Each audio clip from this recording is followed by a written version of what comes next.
Hey everyone, you're also 27 back here for another wonderful zombie video. Today we're talking about a very interesting point that has been left out of our Zombie Chronicles timeline. Something that this wonderful YouTuber brought up, Ducky. And he actually had a post on the Reddit, he messaged me on Skype, so I gotta give this guy a big shout out. You should check out his Reddit post, that'll be linked down in the description.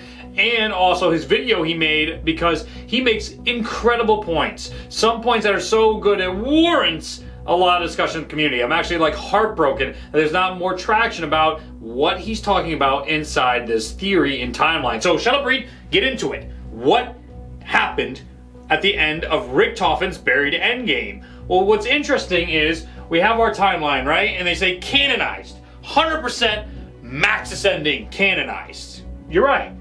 But it doesn't decanonize the Richtofen ending. Multiple times Jason Blundell and the zombie team has told us that everything inside Treyarch Zombies is canon, whether that be Dead Ops Arcade, whether it be some other iOS game, all of it is all part of our shattered universe of multiverses. Okay? So Ducky brought up this excellent idea saying, wait a minute.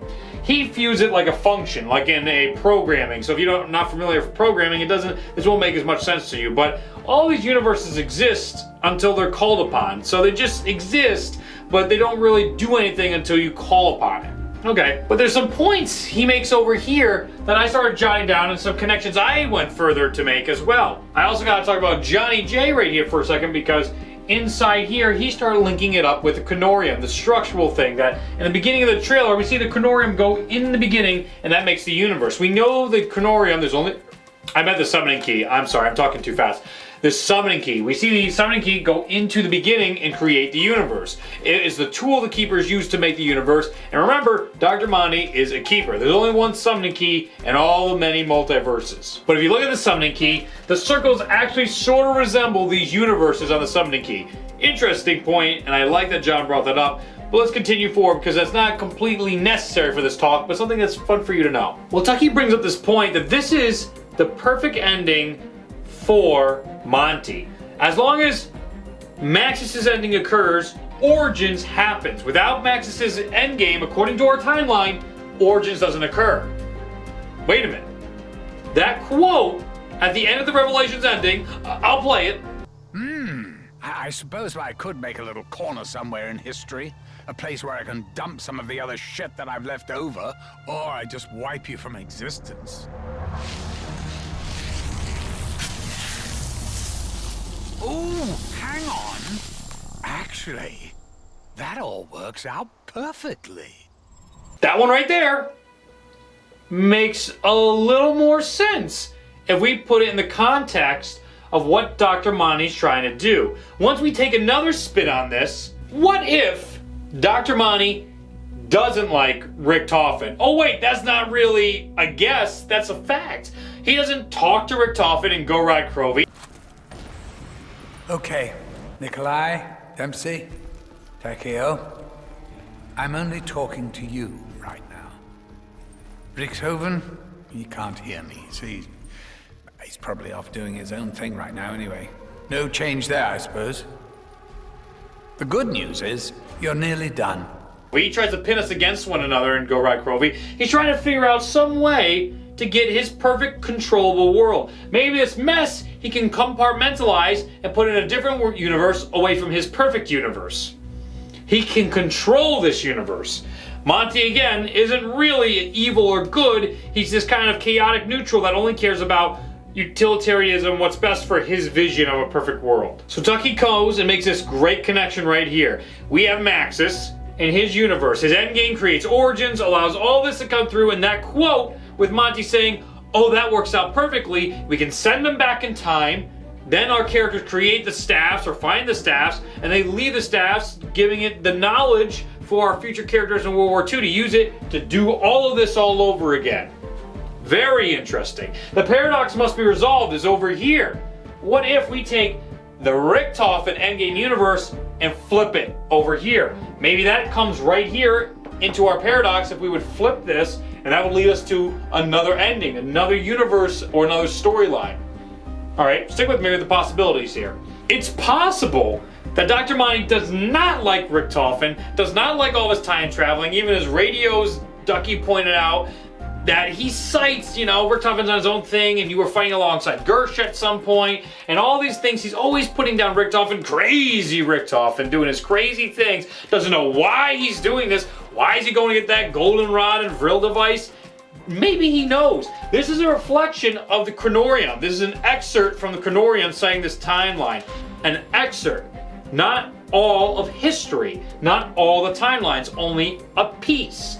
So, Richtofen's endgame is something Monty can't control, something Monty doesn't like, and that's why we avoid this in his telling. This is Dr. Monty's vision of a perfect world. This is the story he likes to tell. Very much in the Radios and Zombie Chronicles, this is from Dr. Monty's perspective, what he's been telling us. Will the Shadow Man tell us the next perspective? Or, what I like some people talking about right now, what about Dr. Newton, or Newton's cookbook? Is Newton gonna get involved in some point somehow? Is that another keeper? Is that an apothecon? Is it a different force outside what we know in the beginning? I love it!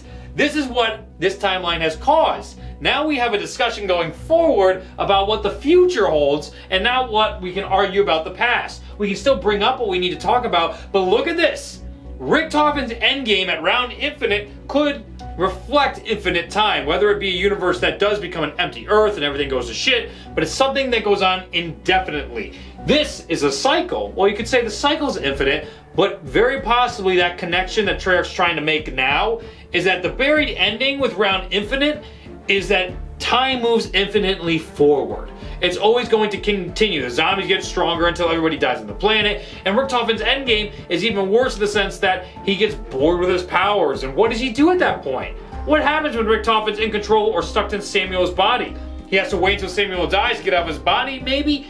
Well, there's all these other things that could happen in another universe next to this. Maybe the Shadow Man is going to start telling us about another universe in the next game because, hey, Richtofen, Nikolai, Dempsey, and Takio didn't listen to him in Revelations when he's like, he's the devil, he's Lucifer. Have you ever heard how evil Dr. Monty is? He is a keeper, and he obviously has an agenda, but he keeps us in the dark about it. So again, please check out Ducky's video. He brought it to my attention. I love the theory. I really think it's a good idea, but it's a possibility. Maybe this is the only timeline there is. But I love the twist he put on this, which could be our future interpretation, allowing us to keep telling stories in zombies. What are your thoughts about the possibility that the Richtofen endgame is something we haven't addressed yet? Something that we'll see when we resolve the paradox inside the next game, which I would imagine that's where we're going toward. The other thing I wanted to bring up, which I'll save for another video, but just a quick address here, is the cycle being broken in Mob of the Dead, and Round Infinite is breaking the cycle in Buried's endgame.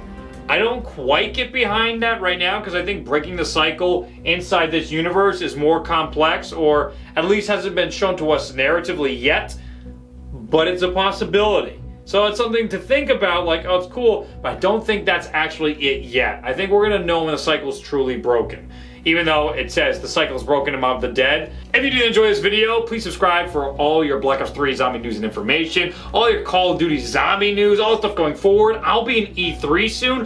Get to cover that World War II zombies. That'll be pretty darn awesome. And there'll be all kinds of gaming entertainment stuff. Hopefully that For Honor stream I'll be able to get up soon, playing the Centurion and the Shigoki? No. The ninja. I forgot the ninja's name off the top of my head. But I want to do some of that stuff, and we have the Patreon starting up soon, our podcast, and all kinds of exciting things. So stick around, you might enjoy some of it. Posters will be shipped May 30th, so be on the lookout for that. I'm so excited to send that out to you guys. And right now, I'm in this phase of constructing my office. As you can tell, there's a giant green screen behind me. What could that be for? So that's pretty exciting, and I have another office in the basement being constructed, which is whoo, that is a lot of work. So we'll get to that. I'll maybe have some rad reviews for you this week. Lots of games coming out, lots of videos and content. So stick around. Thank you for watching. I hope you did enjoy this video. Leave a rating if you did, and I will see you in the next one. Have a wonderful day.